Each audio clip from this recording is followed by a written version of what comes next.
my name is Addison Chin, and today I will be demonstrating how to make edible cookie dough.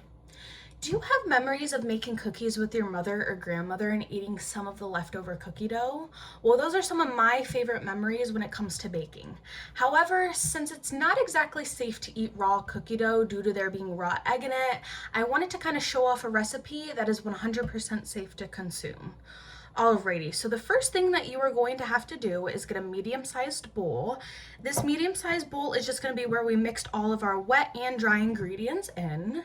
The first thing we are going to start with is I'm going to kind of list out all the ingredients that we are going to mix at first.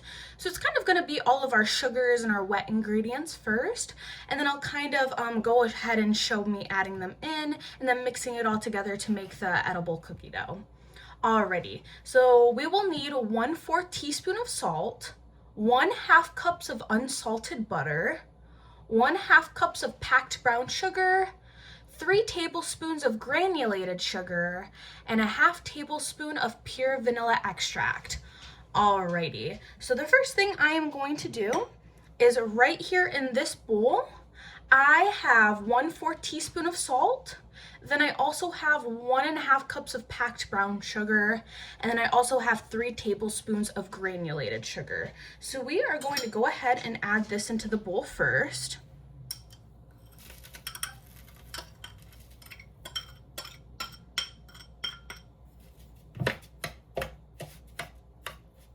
Alrighty, perfect. So now that we have our sugars in the bowl, the next thing we are also going to add in here is 1/2 cups of unsalted butter. So I find that being able to have it melted is the easiest to work with. So we're going to go ahead and add in this 1/2 cup of unsalted butter now.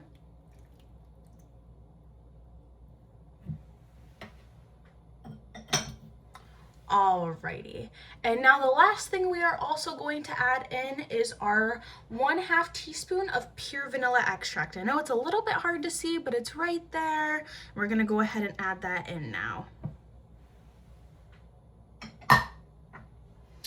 Alrighty, so the next thing that we can do is we are going to whisk all of this together. So these are gonna be our wet ingredients. I'm gonna have you grab your whisk and we are gonna go ahead and whisk this all together. It's going to kind of create this like kind of granulated sugar paste, if you will. So that's all of our wet ingredients first. We're gonna make sure we whisk it really well.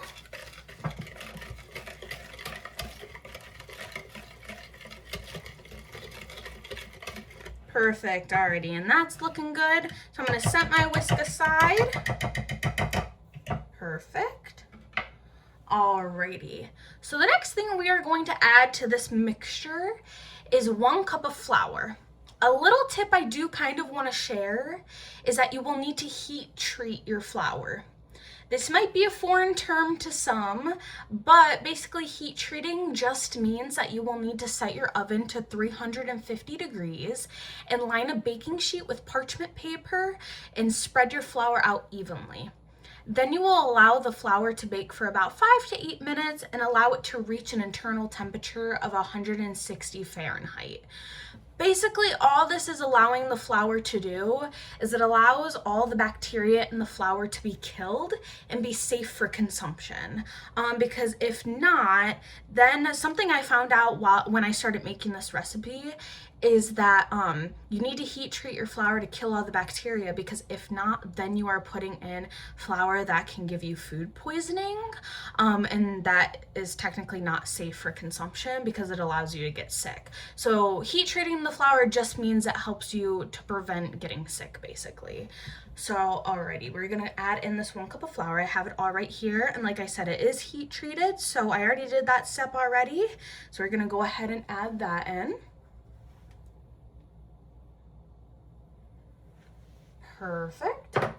Alrighty, and then before we start whisking, another thing we are also going to add in as well is I am going to add in 1 1/2 tablespoons of milk. So we're gonna go ahead and add that in together. Perfect. Alrighty, so now we can start whisking again. This is basically now us combining our dry ingredients. Besides the milk, I know that one should have went with the wet, but the way that I was taught how to do is just add the milk with the flour. But other than that, now we're just gonna whisk in our dry ingredients together. So it's kind of gonna create this like doughy paste mixture, and you gotta make sure you get in there kind of good.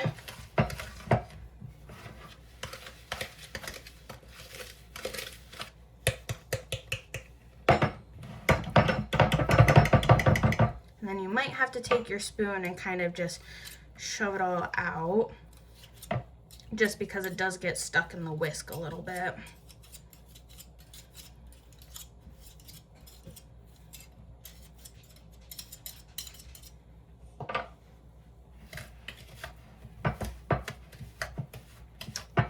And then sometimes, which I feel like maybe in this case I might have to, is I like to add milk, a little bit more milk, to kind of thin it out a little bit, so it's a little bit easier to add in the like chocolate chips towards the end. So I'm gonna go ahead and I'm gonna grab some milk really fast, and we can go ahead and add that in. Perfect. I'm gonna go ahead and grab that milk.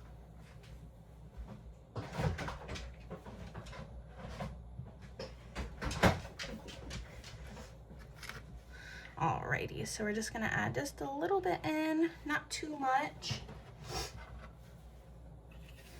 And then it should help it whisk together a little bit more.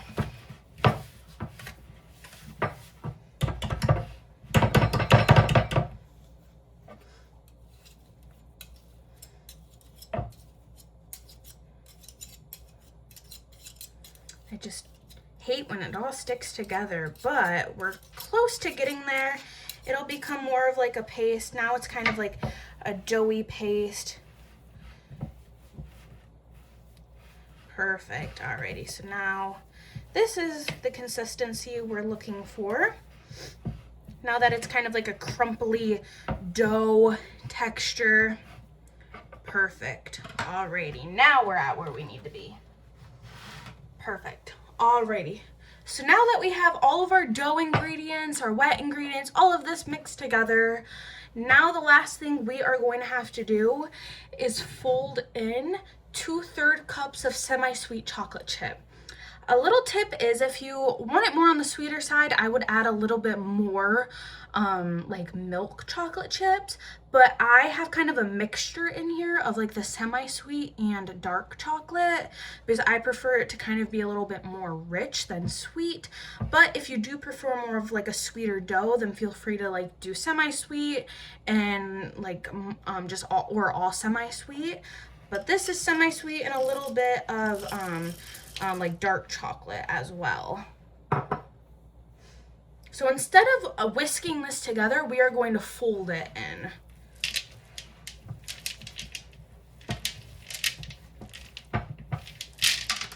Oops.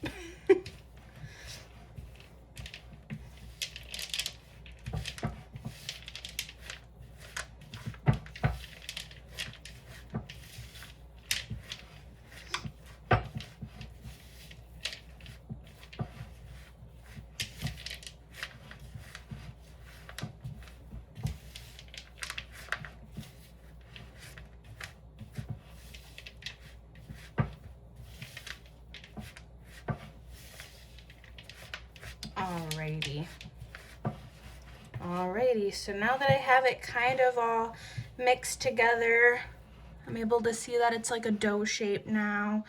And now the last thing that we are able to do is we are actually able to kind of just add it into a bowl for kind of nicer presentation than just the mixing bowl.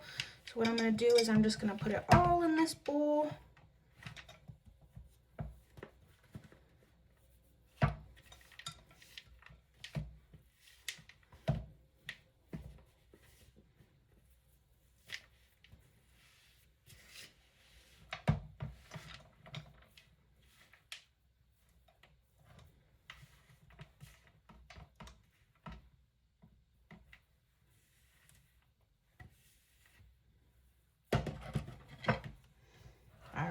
now we can just pack it into this bowl. Alrighty. Perfect. Okay, so let me clean up my mess a little bit. Awesome. Perfect. Alrighty, so this is what it's gonna look like at the end. It's just gonna be a bunch of cookie dough.